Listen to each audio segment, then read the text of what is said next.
You're listening to the Cyberwire Network, powered by N2K.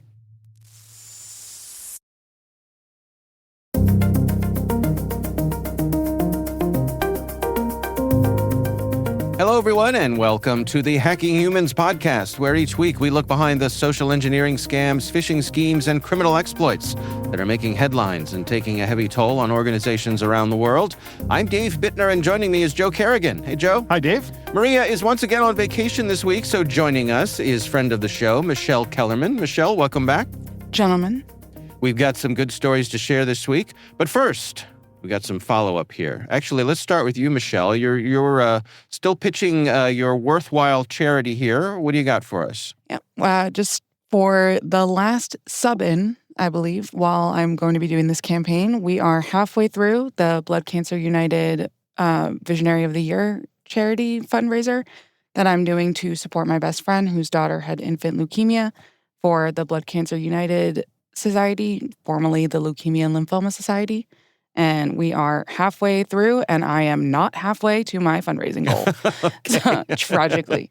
So anybody willing to donate would be very much appreciated. It goes to a great cause. This helps with treatment, with family support, with education, with any resource that somebody experiencing this may need. It's a wonderful foundation. All right. Well, we will have a link to that in the show notes. So listeners, please do step up and help out. All right, we got another bit of follow-up here. Joe, this is for you. This is from listener Sue. In Australia. Right. Who's keeping you straight with your chickens. Yes. Sue wrote in and sent an email, and actually you forwarded this to me almost immediately, which I think is great because I've already tried this. We'll talk about this in a minute. Oh. But it begins, "Hello, Joe. So you have an attacking rooster problem." If you remember a couple of weeks ago, I talked about my wife getting attacked by one of the roosters. So it wasn't so much you had the rooster attacking problem as your wife did. Well, you had it by extension. I guess it became your responsibility to absolutely. mitigate. Right. It's my responsibility. Yeah. This is how you fix it. Okay. Take 10 minutes every day over a 2-week period. She actually says fortnight, which I really appreciate. Okay. Over a fortnight period, wait for the hens and the rooster to go to bed. Then go to the hen house and grab the rooster by the legs with one hand. Pull the rooster into an upside-down position. He will flap about trying to right himself.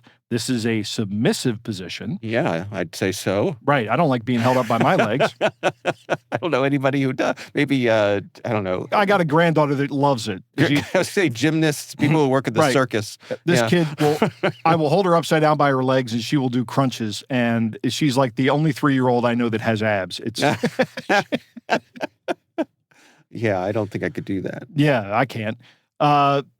When he runs out of puff flapping, put your other hand under his breast and right him and hold his legs at all times.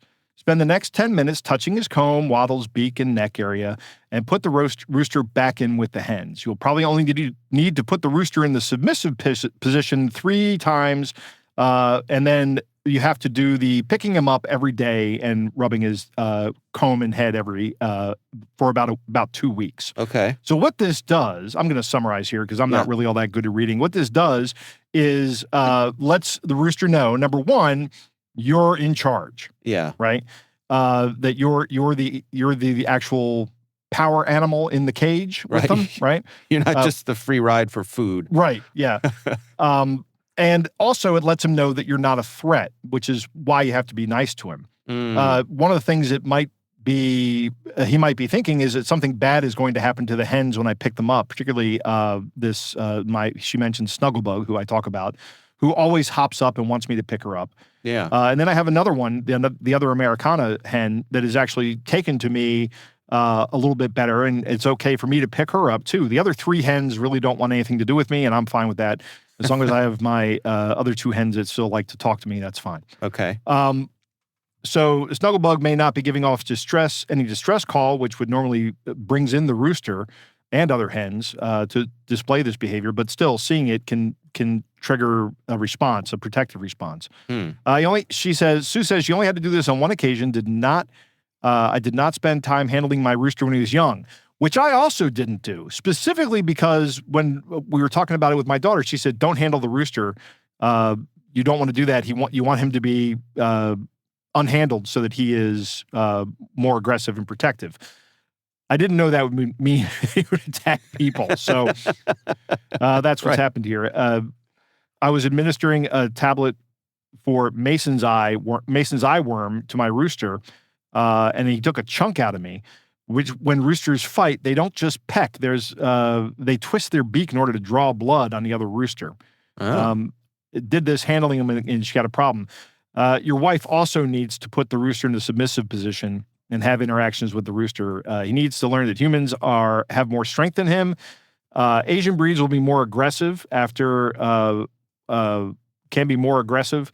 If after a fortnight of handling he still attacks, then you need to get rid of him. Oh. And she also notes that Snugglebug is called a chickababe. Chickababe. Chicky babe. Yeah, I'm going to say chicky babe. She is the smallest, youngest, and gets picked on the most by the other hens. She's actually not the smallest. The Americana is the smallest. But she is the second smallest. She's definitely the smaller of the two breeds that we have. Mm-hmm. And the other two, we have three breeds. We have Easter Eggers, Olive Eggers, and Americanas. And I only know which ones are the Americanas. But I went into the coop on Tuesday night to feed them because they're out of food. They were low on food and water, so I had to feed and water them. And when I go in there to feed them, this ingrate rooster starts getting uppity with me.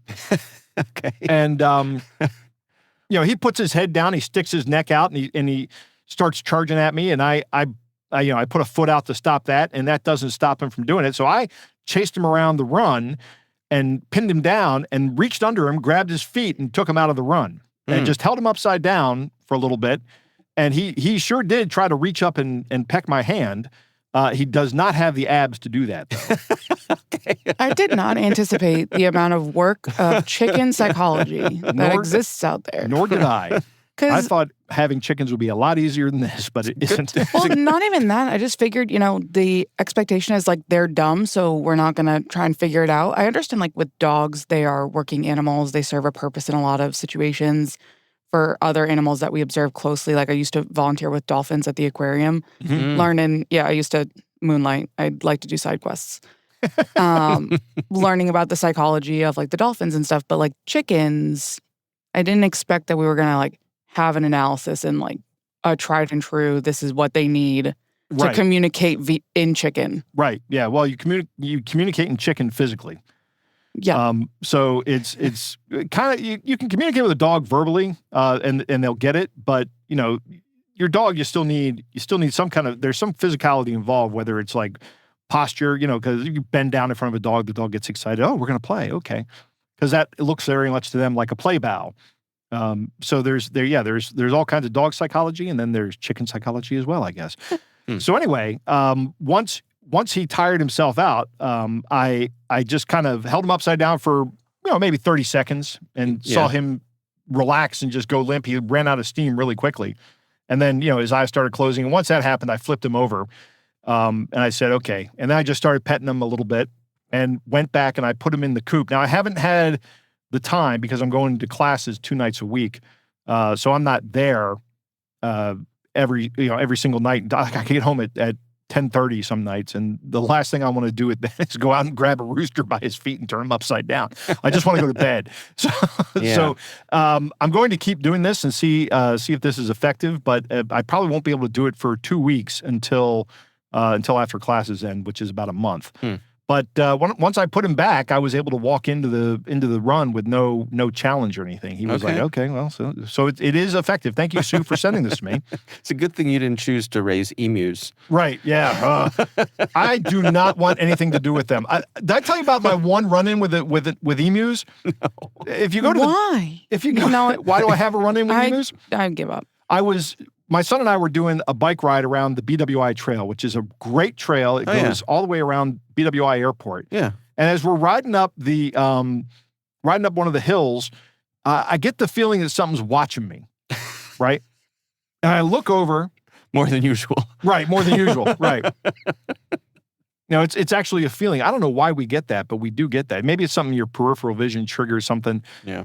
But I get the feeling something's watching me. I look over at this fence line, and there in the fence line is this velociraptor-looking bird. It's an emu. Right. And he's just staring at me like, hey. In Maryland? So he's In behind Maryland. a fence? He's behind a fence, yeah. Okay. But, yeah, he's menacingly staring at me like, we went to war with Australians and we won. that's true. You know? Yeah. Yeah, well, the Clark's Farm has an emu near us. Yeah. They have one. I mean, they can be nice. They're I don't know, habituated, I guess, is Yes. probably the way to say it. But Yeah, they're venomous, too. They have a venomous spur on their legs. I would not want to get in a fight with an emu. No. But the cassowary is the one that'll really Yeah, that'll mess kill you you. up. Yeah. That's a dinosaur. Right. You can't convince me of They're otherwise. all dinosaurs. I'm looking at my chickens and they look like... cassowary is like straight line from dinosaur to cassowary. It was just Right. hiding out the whole time. Yeah, Yeah. survive the impact in the Yucatan. Right. Through sheer force of will Right. and disdain, it survived.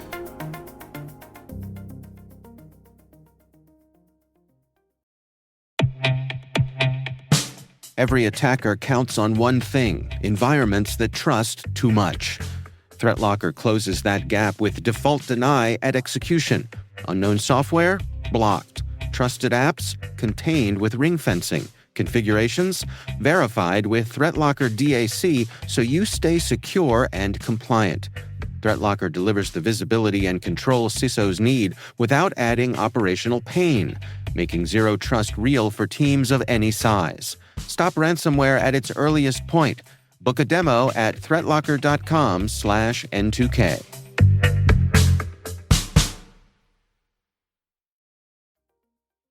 And we will now move on to our stories.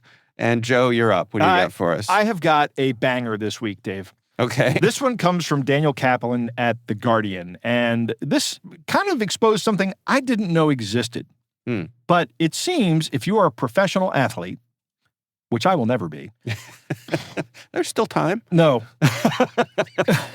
No, there isn't. You could still be a bowler, I could maybe be a curler. curler. Yeah, Yeah. sure. Right. Sure. Yeah, somebody's dad is really great at that. Yeah. Sure. So there are borrowing products available to you from companies like Aliyah Sport and All Pro Capital. And these loans are brokered through companies like Sure Sports. So I didn't even know this market existed. What do you mean by, help me understand. What's a borrowing product? It's a loan, essentially. Okay. Against what? Again, I don't know against what. Maybe against your contract? Against your athletic prowess. Right. Okay. Yeah. I don't, it doesn't go into enough detail. It really, I really want to look into what this is because, one of my big concerns about professional athletes is you get these guys that are like between 18 and 22 years old and you just dump millions of dollars into their laps. Yeah. And what are they going to do with that money? What happens? I know that there are all the leagues have like financial advisors set up for them, but I'm concerned this might be a step too far in terms of what goes on. Yeah, it's hard to handle. Right, hard for me to handle. But currently, what I'm about to talk to is not agreed to. So everything in this story is actually alleged. Okay. Okay, but there is a football player named Luther Davis who was a college football player for Alabama. He was part of the team that won the 2010 national championship game. Oh, okay. I don't know what that means because I don't follow college football or college sports or American football. But Well, it's a real mystery, but based on the name, Joe, what do you suppose the national championship game could possibly mean? Here's the thing: do they have because they have like different bowls? After every January 1st, there's like 15 different bowl games. Yes, that's right. If your team has something close to a winning record, chances are you'll be invited to a bowl game. Okay, so then But this is like the NCAA league Right. championship. Yeah, there is there a then- national championship game, which is They win college football for the year. Correct. Okay, correct. so is They're there? considered to be the national champions? So are these people that have already played in bowl games, or are No, they bowl games are after. bowl games are after? Okay. And I believe it's changed in the past few years in terms of like being more of a play-in kind of thing, like the Super Bowl.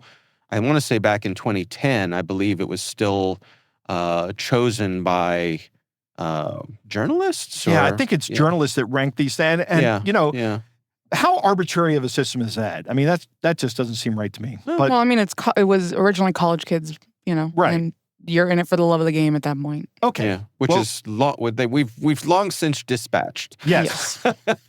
So Luther Davis and one of his partners, C.J. Evans, have both tentatively agreed to a plea deal in a scam where Davis would pose as current NFL players to obtain fraudulent loans from these lending companies, these athletic lending companies. Okay. 13 of them are alleged, totaling $19.8 million. Wow. $19.8 million. The criminal information document, or as they say, CI document, only contains about 3 of these loans, totaling about $11.6 million. Okay. And it only lists the initials of the people that were impersonated in this scam. But The Guardian actually goes ahead and lists them out in the article. But they ran this scam from May of 2023 to October of 2024, and here's how they did it. First, Davis and Evans would register companies in Georgia, the U.S. state Georgia, with names closely related to the people they were impersonating. Or maybe they start a company with just the initials of the person they were impersonating. Then they would open bank accounts for these companies and create email addresses. And Evans is described in the court filing as being the founder and operator of a company called Deed Chasers LLC, which operated as the registered agent for these companies in the state of Georgia. So all these LLCs were started in Georgia, and Deeds was the registering agent for them. Deed Chasers, rather. Then they would get fake identification documents. I kind of think they would do this before setting up the bank accounts. Yeah. It doesn't make, but it doesn't. The order's not really important. But then they would fabricate financial statements, and including personal finance statements. Then they would reach out to the brokers and provide fake documents for the loan, evidence. Davis would attend loan closings virtually, disguised as the athlete he was impersonating. He used wigs and makeup. And in one case, he actually wore a do-rag because the person he was impersonating is often seen on TV wearing a do-rag. Okay. So, Sure.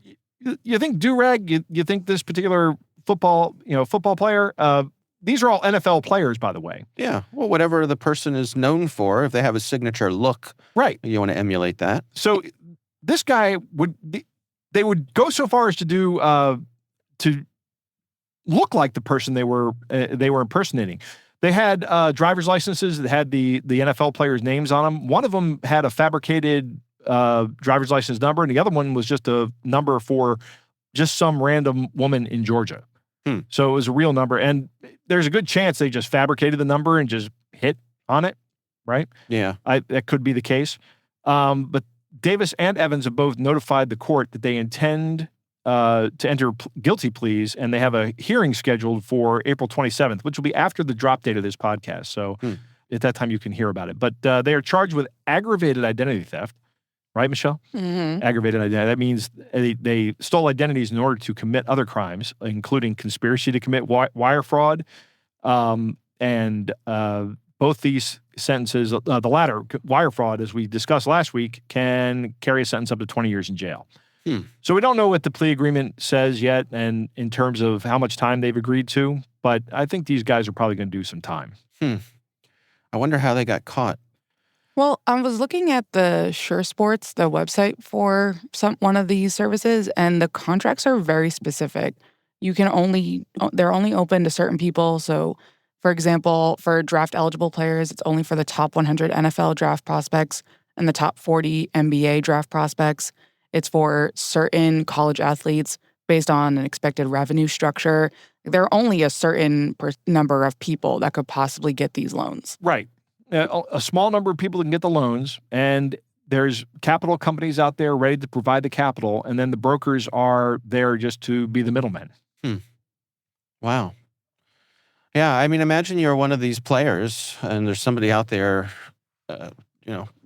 gobbling, using your good name, right, to gobble up money. Yeah, and I don't know. Again, I think this is where I would just be like, yeah, I don't know who that is, but that wasn't me. That's not my signature. This is not a Joe Kerrigan problem. This is a Sports Capital problem. Yeah. That's why I'm surprised that they would go this route. You get caught. all other frauds, you want to blend into all the other things. Right. You want to not be noticeable. There are only a certain number of people that can get these. It seems like a really unusual path to fraud. Yeah. Highly identifiable, highly traceable. People pay attention to this stuff. Yeah, I think, if I was going to do this better, I wouldn't have used my buddy's LLC as the registration agent for my LLC. I would have just gone and gotten some LLC registered in Delaware and set it up that way. Mm-hmm. Because there are companies in Delaware that will just register any LLC. You don't have to ever show up. Yeah. I've done it. I did my LLC registration online. Yeah. I also wonder to what degree did these folks see their downfall just out of greed? In other words, they got away with it once. Right. They got $4 million and they go, we could do this again. Yeah, that was easy. Right. Right? And $4 million isn't quite enough to retire on. I need 2 yachts. Right. And well, you got to split it 50-50, Dave. Well, So that's true. yeah. I mean, these were large loans. I think if I do this once, I just count my lucky stars and then try to spend all the time hiding the money. Yeah, Right. this feels like hubris, not intelligence. There you To go. go Yeah. this path, you're already just too big for your britches at the start. Right. So Yeah. this doesn't surprise me at all, actually. Yeah. Oh, interesting. Very weird. All right. Well, we'll see what happens. It seems like justice is going to be served. I wonder if the banks will get their money back, or at least maybe some of it. Who knows? It depends on how much of it they spent already. Yeah, actually, I'm really not that concerned about these banks or about these capital companies. I'm just not. I mean, I think they might be doing something exploitive and Of course they are. taking advantage of young, inexperienced people who just got NFL contracts or NBA contracts. They even have like bridge loans if you're between college and your draft, based on your draft perspective. Yeah, It's crazy. that's nuts. All right. So, Yeah. I don't feel bad about the finance people losing their money. Okay. But, it is theft. And if they get it back, okay, that's fine. Yeah. All right. Well, we'll have a link to that story in the show notes. Michelle, you're up. What do you got for us this week? Mine is a very different target from who is being targeted for the scams. This comes from Spectrum News. Madison MacArthur wrote it for the local news in Columbus, Ohio, about scammers targeting families and loved ones of recently incarcerated people. Yeah. So basically these scammers are calling families of loved ones who are recently incarcerated, and they are saying, we can help get your loved one released. They help arrange the release by paying fees, by paying bonds, whatever. And obviously this is fraudulent, but they make it seem time sensitive. And they'll commonly request payments through gift cards, prepaid debit cards, wire transfer, or other non-traceable methods. They may also attempt to get sensitive financial information, such as bank account or credit card details. It's apparently very rampant. So I started looking around, and it's a common enough scam that actually a county in Nebraska, that's in Omaha, Nebraska, they stopped posting their jail roll for who's in their county jails for any reason, because people were targeting these specific individuals and their families. Because when you think about it, there are a lot of potholes in the criminal justice system. These are typically low income, where you're getting jammed up for, petty theft or smaller crimes because you don't have enough money, things like that. And you don't have a good understanding of the legal system. And there are tons of fees just randomly about that you wouldn't know of, and you wouldn't know that it's fraudulent or not. And it's a particularly gross, in my opinion, targeting tactic, but it makes Yeah, I sense agree. because you have uninformed people doing something that's incredibly stressful. You have no idea, especially if it's your first time, how this stuff works, what to expect. Right. That fear is already pre-included. They have to do nothing to bring it to the situation. And even if you have someone who's actually downright guilty, these scammers aren't targeting that person. They're targeting their family, Mm-hmm. right? Which, reprehensible. But these guys have no conscience. And then there's also, I can understand from a family member's perspective, you don't feel like you have somebody to call and ask questions. It's not like the system is really welcoming to trying figuring out the system Yep. for people. They're not exactly going to be a sympathetic ear to Right. be like, this happened. I'm confused. Nobody's answering the phone being like, oh, let me help you out. Yeah. Right. It's just it's the perfect environment for taking advantage of people. Right. Yeah. Yep. Good news. Yeah. Yeah, it's tragic. So, and court cases are public records. So out of curiosity, I started poking around the Maryland court public records. And if you have somebody's last name, that's all you need for information on everything, just the last name. And you can pull up court records for everybody with that last name. You can have their first name. You can look for certain types of cases too, or at courts of certain levels. So if you know something about a certain level, it's a free-for-all of information. Yeah, I'm just imagining that person whose loved one has been put in jail for whatever reason, and so of course they're despondent about that, and someone calls up and says, I can make this all better. We'll work, I have your back. I am on your side. Or, Right. He's due to be released because they saw the court case saying, like, due to be released. And it's like, we're here to set up the ankle monitoring system upon his Oh. release. There's so many ways to get them if they don't know Right. what the circumstances are. And like, oh, he can't be released until this is set up. Uh-huh. Right. Let- Right. And there's so much fear that naturally Mhm. comes from ignorance. If you don't know how any of this works, and someone says, well, they're not going to let your loved one out unless you get this lined up ahead of time, what are you going to do? The scammer has to do next to nothing to make all those all the circumstances that are required to make somebody give money away. It already comes pre-installed into the situation. Right. Yeah. The emotional duress is already there.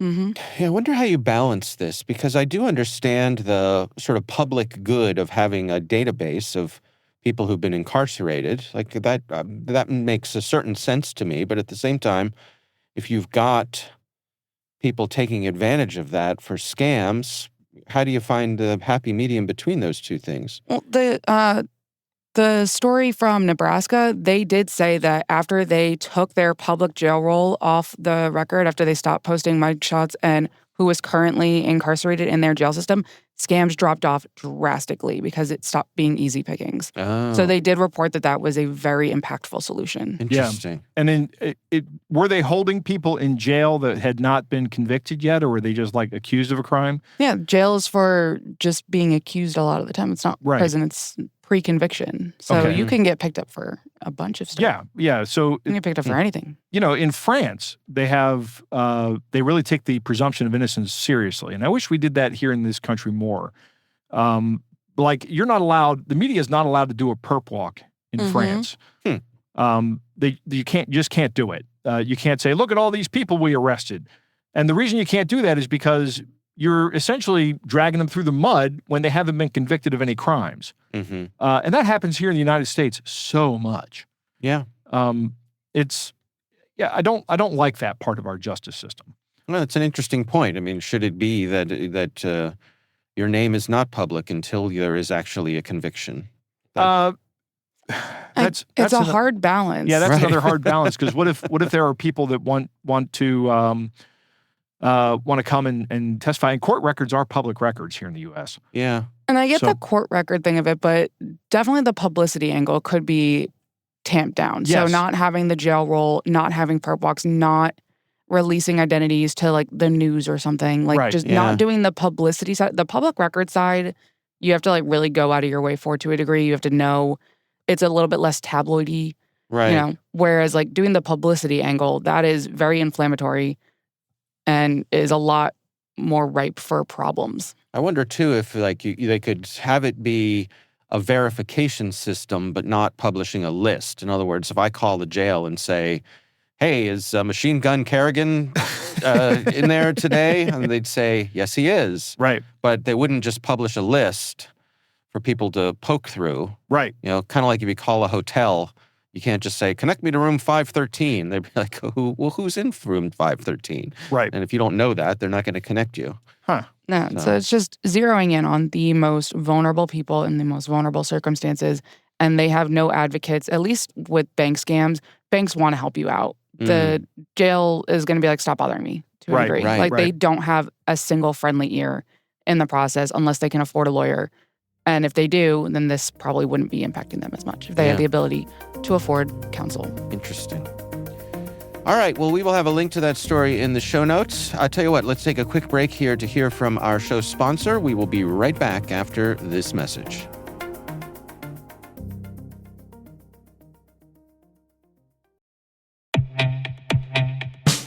Most environments trust far more than they should, and attackers know it. ThreatLocker solves that by enforcing default deny at the point of execution. With ThreatLocker Allow listing, you stop unknown executables cold. With ring fencing, you control how trusted applications behave. And with ThreatLocker DAC, Defense Against Configurations, you get real assurance that your environment is free of misconfigurations and clear visibility into whether you meet compliance standards. ThreatLocker is the simplest way to enforce zero-trust principles without the operational pain.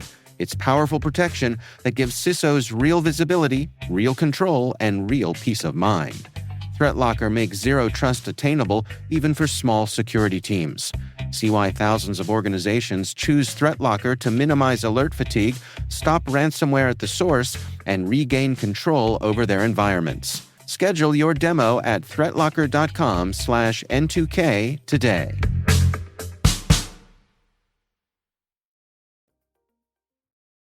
And we are back. My story this week, I bring to you both and to our audience with a little bit of trepidation. Okay. I'm intrigued now. It is. So this is a report that was just published in the past couple days. This is Amazon's Trustworthy Shopping Experience Report. Oh, jeez. From Amazon? Yes. So is this Amazon reporting on Amazon? Correct. Oh, okay. So we can trust this without any hesitation. Wait, are we certain that it's from Amazon? Because it's trustworthyshopping.aboutamazon.com. Good question, Michelle. It's not We're not sure. Amazon.com. They could be just using Amazon's logo, although I don't know what would be in someone else's interest to make Amazon look good. Joe, click on the link. Yeah, hold on. I'm doing a quick Whois lookup. Go ahead. All right. So this is a full report about what Amazon is doing allegedly on our behalf to make things better on Amazon. Before I dig in here, why don't we just go around the room here and ask, I'll start with you, Michelle. Have you, to what degree do you feel like your interactions with Amazon are satisfactory and legit and above board? Pretty well. My stuff usually doesn't come back as fraudulent. I also don't buy weird stuff. I'm not an impulse buyer, so I think I'm less susceptible to the, oh, that's cool or that's cute or I would love that. I have taken steps to not be an impulse shopper. Okay. On the whole. Joe? First, let me tell you, I think this is an Amazon domain. It is, the registrant contact is Hostmaster at Amazon Legal Department, Amazon Technologies Incorporated. Okay. Trust but verify, people. Yep. Second off, I have not had any problem with my shopping at Amazon. Yeah. So, I order something, it comes, the agreed upon price is there. When I have a problem with the last thing I had a problem with was a crappy vacuum cleaner I got for getting all the crumbs out of my toaster drawer. Because my wife does not let me keep a toaster on the counter. We're going to whistle past that. Right. Nor does she like it when it's still plugged in. Like, she thinks that's a fire hazard and she will argue with me. And I'm like, no. And this is a source of consternation in the Kerrigan household, obviously. But moving the toaster constantly leaves some crumbs in the drawer. So I bought a vacuum cleaner. The vacuum cleaner did not work. I called Amazon and said, hey, this thing's a piece of crap. And they were like, I didn't even call them. I just used the app. You called? I used the app and said, this thing is not holding a charge and doesn't work. And they said, here's your $10 back. And I used that $10 to buy another one, which does work and works great and sucks all the crumbs out of the toaster drawer. That is a specialized item. Yeah. A toaster vacuum. Well, it's just a little precision vacuum with a little brush on the front of it. So it just fits the need I have. But I did have early on in my Amazon usage an issue where they charged a credit card twice because I canceled an order. Oh. And they didn't release the first charge. Okay. And the credit card didn't have, I was buying a laptop. The credit card had a small limit. So because they didn't release the first hold, I couldn't buy the laptop. Yeah. because yeah. it was, and I was very frustrated. And I actually had Amazon on the phone with, I think, Capital One at the time. And Amazon's going, we have not charged your card twice. And the person on the Capital One says, Amazon has charged your card twice. Of course. And I've got a conference call going on. I'm like, Amazon, did you hear what Capital One said? And yeah. Who you going to trust? right. Oh, man. Yeah, I guess my overall experience has been quite good as well. And I don't know that I've gotten any, what do you call it? What's the fake stuff? What do you call Brushing it? scams? No, when something's fake, when someone Oh, counterfeit. counterfeit. Yes, Yeah. that's the word I'm looking for. I don't think I've gotten any counterfeit items Right. that I can think of. Overall, they're pretty efficient. I guess the things that annoy me most about Amazon are when I'm going to order something and they say, order now and it'll be here by tomorrow. And I'm like, Right. oh, that's great. And I order now and it says, good news, it'll be here next week. And I go, Right. what just Yeah. happened? That's irritating. But overall, I do get the thing I want, and they make it relatively easy to return things. So I'm pretty pleased. I guess I'm wondering, like, Michelle, that sigh that you had at the outset when I announced what this story was about, I wonder how much are we sort of mixing in our minds Amazon and other places like Facebook Marketplace? When it comes to trustworthy shopping in Amazon, I think it's because the sigh was more of Amazon's practices of having the sponsored content first and, what they decide is going to be the thing that you should buy is, I remember reading a story that was like, you have to go down like to halfway through the second page before you get what would be, based on your search, the best product, because it's just all sponsored. And Right. their incentive structure to the sellers is so like money-based. And so for the seller, you're already getting screwed. And then the buyer, they're kind of already pre-selecting a lot of stuff, to the point where if Amazon Basics comes out with something that's a copy of your product, you just shouldn't even bother selling it anymore Right. because Right. No one it will ever see not it. get to it. So Right. trustworthy shopping is like, you gotta be digging around, I think, for some weird stuff or some weird like Facebook advertisement for a weird Amazon product. But if Yeah. you go straight through the Amazon portal or website, straight through like the Amazon website and landing page, I think it's a little bit harder to find and stumble across some fraudulent stuff. Yeah. Well, I'll go through some of the things that they've outlined in this report here. They say that their core strategy and approach for trustworthy shopping is built on 4 pillars: proactive controls, advanced technology, enforcement against bad actors, and consumer education. They say that all new sellers have to complete identity verification before selling, and that includes government IDs, business credentials, bank statements, and address checks. Okay. Yep. Oh, fine. They have authenticity protections. They say they use direct product validation with accredited safety labs. Okay. I'm skeptical of that. I just don't believe this. Right. None of this from everything I've seen seems legitimate. They say they use, wait for it, AI to scan billions of listing changes daily for intellectual property violations. So I guess that would be the counterfeit things. And Yes. they say more than 99.9% of suspected infringing listings were blocked before brands reported them. Interesting. Okay. And they've verified 2.7 billion product units as genuine. Okay. All right. It's so funny. for- Again, it's like where None of us have any enthusiasm. Yeah, I mean, this doesn't impact me at all. it's more. I'm wondering where the number is. We've verified more than 2.7 billion product units. Are 2.6 of them Amazon? Like Right, their right. version of it? Like Amazon I batteries. have no frame of reference Right. for what these numbers mean. And do they list 10 trillion items on Amazon? Right? Because we can't fathom the volume of what Amazon does. Nobody has done it before to this scale. So Yeah. these numbers just mean nothing to me. Yeah. They say they use automation and AI for fraud detection. They analyze seller behavior, listing content, supply chain signals, and network relationships. And they look for coordinated abuse networks. They said they analyze tens of thousands of suspicious URLs every week. Their phishing site takedowns increased by more than 10% in 2025, a meaningless statistic. Well, I mean, that is meaningless, but it's good that they're actively going after the phishing sites and taking the domains from the scammers. Yeah. Because that's impacting customers. They said they actively enforce scam calls impersonating Amazon. So that's good. How do they do that? Yeah. I'd like to know. That's part of what I'm wondering. I would love to see some type of presentation about how they do this, so that way Facebook can't come and say, we have no way of monitoring for this. Right. Yeah. I'm curious to see the applicability of this. Amazon's doing it because it's costing them money. Exactly. Right. Mm-hmm. They say their counterfeit crimes unit has pursued more than 32,000 bad actors since 2020. Over 15 million counterfeit products were seized and disposed of in 2025. Legal actions shut down more than 100 scam and fake review websites in 2025. Okay. 100. Fake reviews on Amazon? Shocked. Right. Here there are fake reviews on Amazon. And then they say they're working with Chinese authorities, and that led to detention of 151 fake seller registration brokers.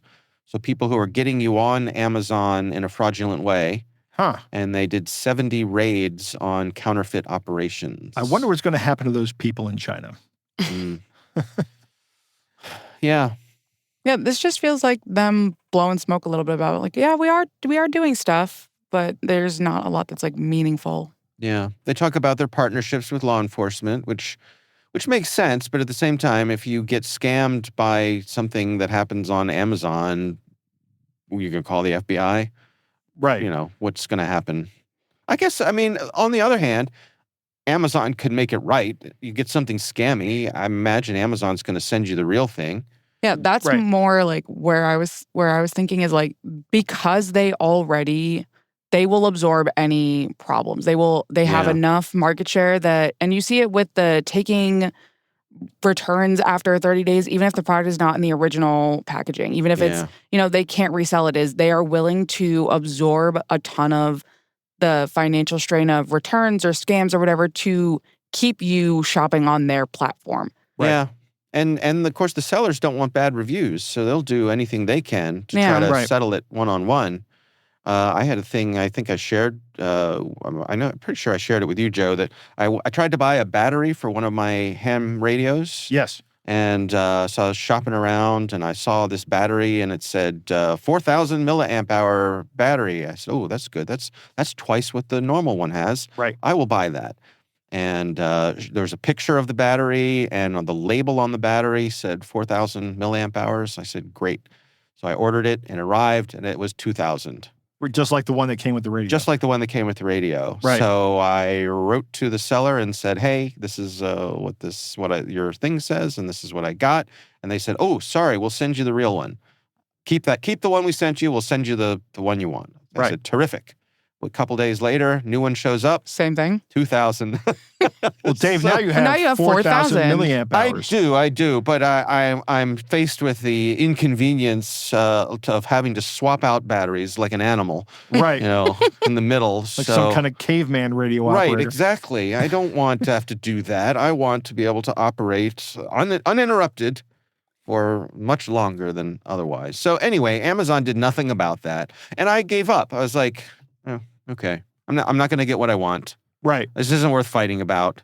Mm-hmm. I got two batteries that are, I guess, that I didn't have before. They have the same power volume as the one you thought you were getting. Yeah, so But you're right. The inconvenience We're is there. done. Yep. I'd be curious to see any information about how Amazon handles bigger purchases. So, like, I will say, I do not buy anything big on Amazon. I do not buy major electronics. I don't buy furniture. I don't buy high ticket anything on Amazon. I'm going to go in person to do those things. So I'm curious to see exactly how much the smooth, wrinkle-free process of doing returns and dealing with scams would be for a larger ticket item if you take a bigger gamble on their platform. yeah.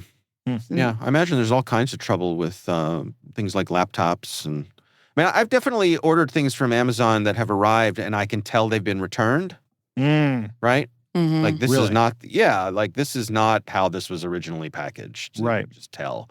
And so then you have to decide, is this worth the trouble of sending it back, packing Right. it up, or is it new enough that I'm just going to be okay with it? And most of the time, that's what people do, and that's what they count on. And Joe, that's how they get you. That's how they get you.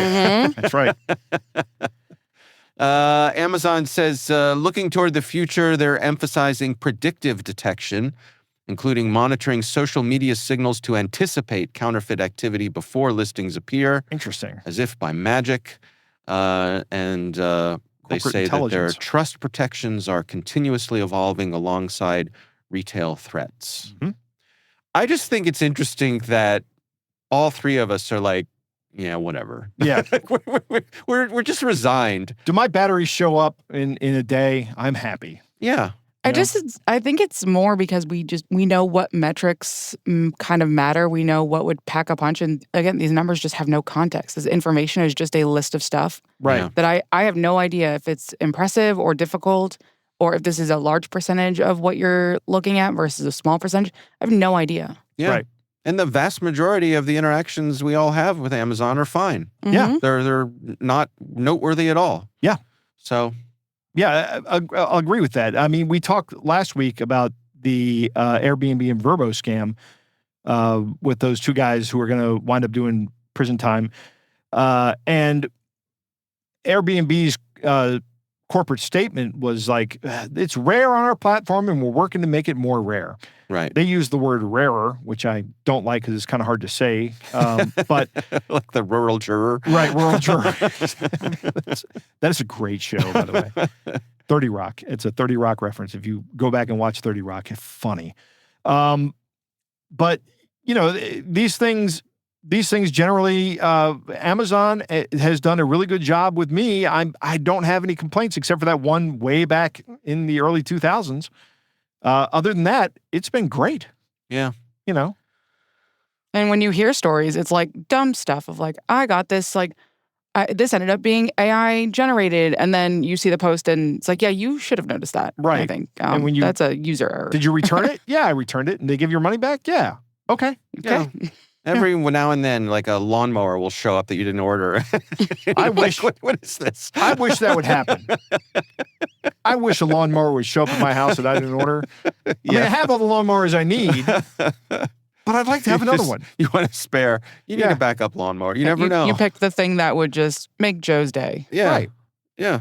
Every now and then something like we do a lot of, I think we have, I don't know what Amazon calls it. We have a regular standing order where things come on a schedule. Yeah, a subscription. Yes, there you go. I have a And- couple of those as well. Yeah, and mostly they work out, but every now and then something shows up. Like, we didn't order this. Okay. Yeah. Whatever. They didn't charge us for it, so it all works out. Right. All right. Well, again, we will have a link to that report in our show notes. Joe, Michelle, it is time to move on to our catch of the day.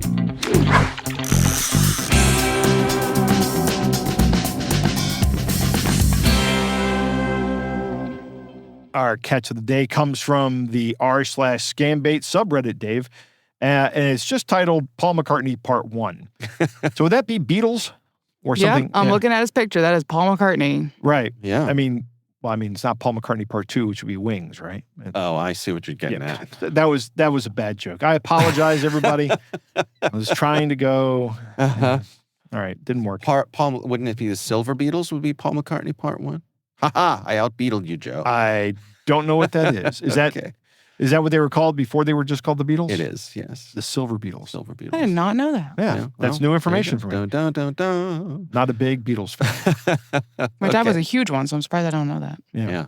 All right. I will play the part in blue. Michelle, you want to be the other person here? Okay. All right. It goes like this. Hello. How are you doing today? Hope you're doing pretty good and hope your family's good too. I'm Paul McCartney, a very big and famous musician. I respect your privacy, but due to my management, they keep making it difficult for me to reach out to my Tops fans all over the world for my safety. But I'm here to make new friends that doesn't want me for my fame or money. It'll be grateful if I know you more because I've been locked out of my verified account for so long. Thank you and God bless you. No worries, I guess. Oh, that's nice of you. Where are you from? Kansas City. That's a nice place. I've been there many times. Cool. You really seem so nice to talk to as a friend.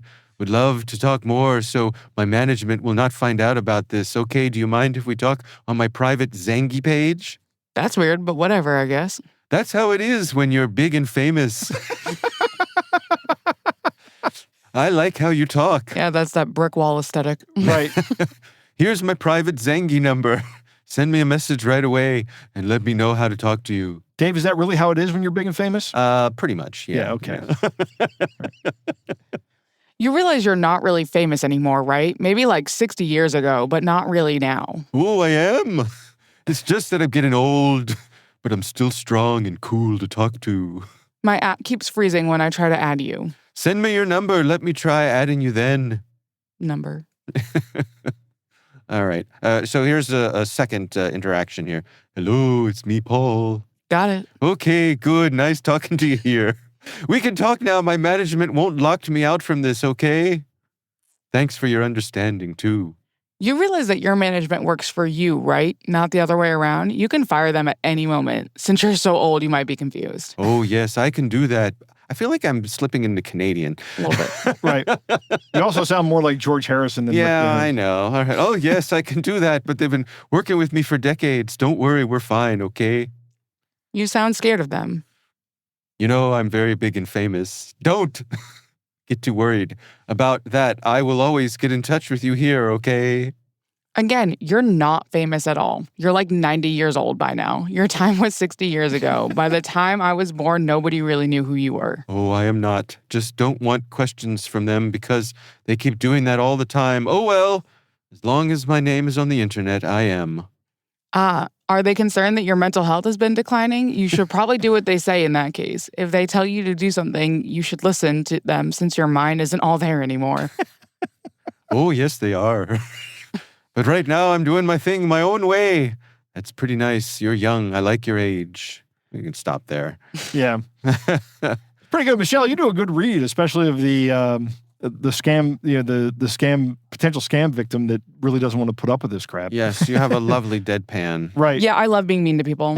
Oh, good to know. I love being mean to people who are bothering me. I see. Joe, what's that like? It's pretty awesome. It happened, when we were in the same office, it didn't happen often. Every now and then. Michelle's always been very nice to me. You just get cut down to your knees. Never saw it coming. Well, Michelle is very frank, which I appreciate, actually. Yes. And I'm actually very nice at work. Like, you don't even know. Right. Okay. I'm incredibly well behaved at work. Yeah, I try to do that too. Mm-hmm.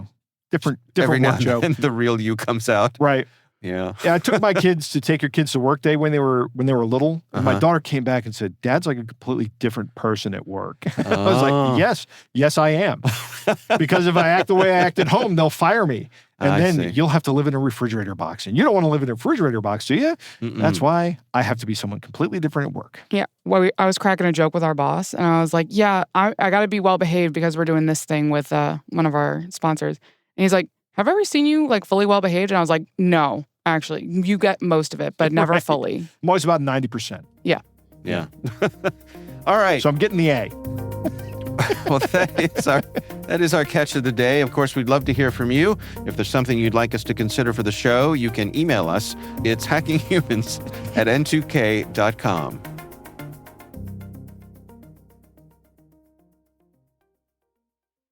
Most environments trust too much, and attackers know it. ThreatLocker enforces default deny at execution, blocks unknown apps, and limits what trusted apps can do. Stop ransomware at the source. Get your demo at threatlocker.com/N2K. And that is our show, brought to you by N2K Cyberwire. We'd love to know what you think of this podcast. Your feedback ensures we deliver the insights that keep you a step ahead in the rapidly changing world of cybersecurity. If you like our show, please share a rating and review in your favorite podcast app. If you don't like our show, keep it to yourself. Please also fill out the survey in the show notes or send an email to hackinghumans@n2k.com. This episode is produced by Liz Stokes. Our executive producer is Jennifer Iben. We're mixed by Elliot Peltzman and Trey Hester. Peter Kilpie is our publisher. I'm Dave Bittner. I'm Joe Kerrigan. And I'm Michelle Kellerman. Thanks for listening.